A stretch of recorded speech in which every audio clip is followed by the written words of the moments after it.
வணக்கம் நேயர்களே, இது சேனல் ஜி. இன்றைய நிகழ்ச்சியில் பால ஜோதிடம் வார இதழில் வெளியான வெளிச்சத்திற்கு வாங்க தொடர். வெளிச்சத்திற்கு வாங்க. கடலால் சூழ்ந்த இந்த உலகம் பெரியது, அதை விட சிறியது இந்த ஆசிய கண்டம், அதை விட சிறியது நாம் வாழும் நாடு, அதை விட சிறியது நாம் வசிக்கும் மாநிலம், அதை விட சிறியது நாம் இருக்கும் நகரம், அதை விட சிறியது நாம் வாழும் ஊர், அதை விட சிறியது நமது தெரு, அதை விட சிறியது நம்முடைய வீடு, அதை விட சிறியது நம்முடைய பிளாட், அதை விட சிறியது நம்முடைய அறை. இப்போ பாருங்கள், எத்தனை பெரிய உலகத்தில் நாம் இத்தனை சிறியவராக நாம் இருக்கிறோம் என்று. இந்த எண்ணம் வந்து விட்டால், எனக்கு தான் எல்லாம் தெரியும் என்ற எண்ணம் வருமா? நான் பெரியவன் என்ற ஆணவம் தான் துளிர் விட்டுமா?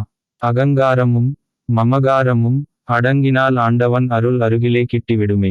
அது சரி, அதுக்கு தான் பயிற்சியும் முயற்சியும்.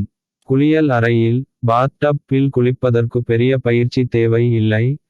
நீச்சல் குளத்தில் நீந்த கொஞ்சம் பயிற்சி செய்து விட்டால் எத்தனை லாப் அடிக்க என்று இலக்கை வைத்து விடலாம். ஏரியில் நீச்சல் செய்ய கொஞ்சம் தயக்கம் இருக்கத்தானே செய்யும். ஆற்றில் என்றால் கேட்கவே வேண்டாம், அதை விட கடலில் என்றால். குழந்தையாக இருக்கும் போது பாத்ரூமில் குளிப்பதற்கே அழுவது வழக்கம் இல்லையா?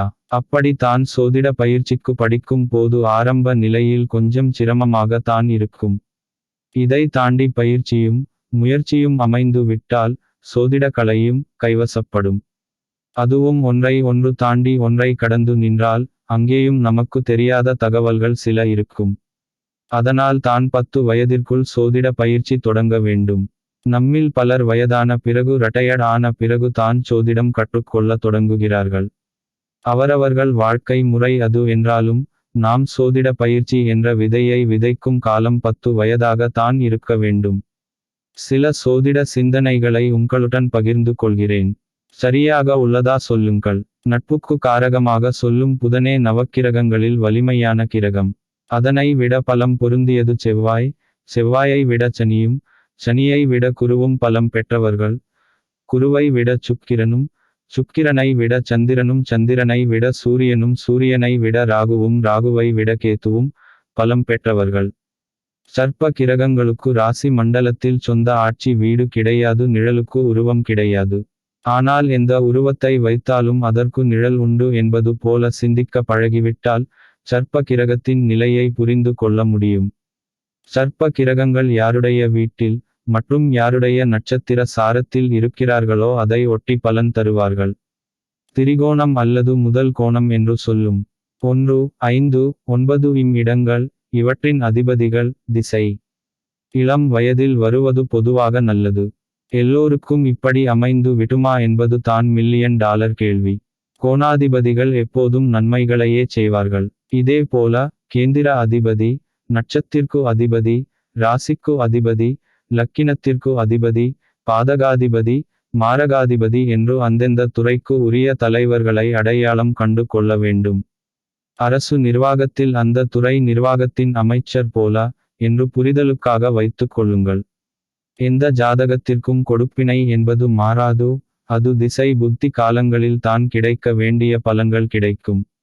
அதனால் தான் யோகமான ஜாதகர் கூட சிரமப்பட வேண்டிய சூழலில் இருப்பார்கள் என்பதை அனுபவத்தில் பார்த்து இருக்கலாம். பொதுவாகவே லக்னாதிபதியும் ராசியதிபதியும் நண்பர்களாக அமைந்த ஜாதகர் மகிழ்ச்சியுடன் இன்பமாக வாழ்வார். லக்னாதிபதி முதல் பாதி வாழ்க்கையின் முதல் இன்னிங்ஸ் என்றும், ராசியதிபதி 2ஆம் பாதி வாழ்க்கையின் 2ஆம் இன்னிங்ஸ் என்றும் புரிதலுக்காக வைத்துக் கொள்ளுங்கள்.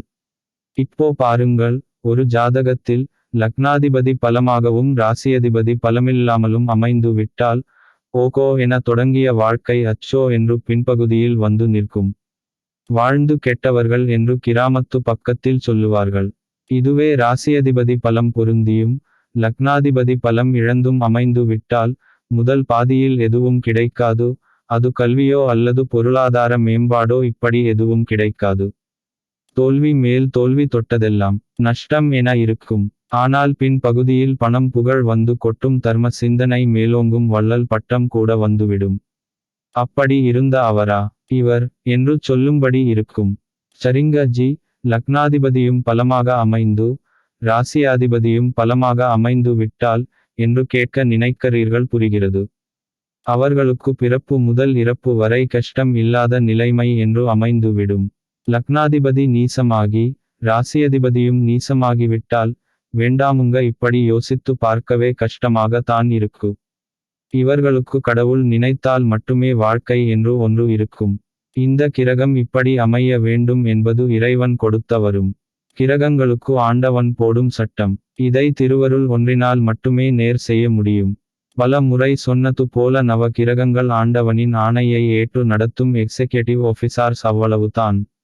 அவர்களை வைத்து நமக்கு என்ன பலன் தர போகிறார்கள் என்று தெரிந்து கொள்ளலாமே தவிர அவர்களால் பலனை மாற்றி தர முடியாது. முடியவே முடியாது. இறைவன் அருள் பெற்றால் எதுவும் சாத்தியமாகும். அதற்கான பயிற்சியும் முயற்சியும் தான் தேவை. மீண்டும் அடுத்த வாரம் சந்திப்போம். நம்பிக்கையுடன் இருங்கள். நல்லதே நடக்கும். விசு ஐயர். அன்பு நேயர்களே, உங்கள் சேனல் ஜியில் தினம் ஒரு நிகழ்ச்சி ஒளிபரப்பாகி வருகிறது. உங்கள் கருத்தை எங்களுக்கு எழுதி அனுப்புங்கள். எழுதி அனுப்ப வேண்டிய முகவரி: podcastchannelg@gmail.com.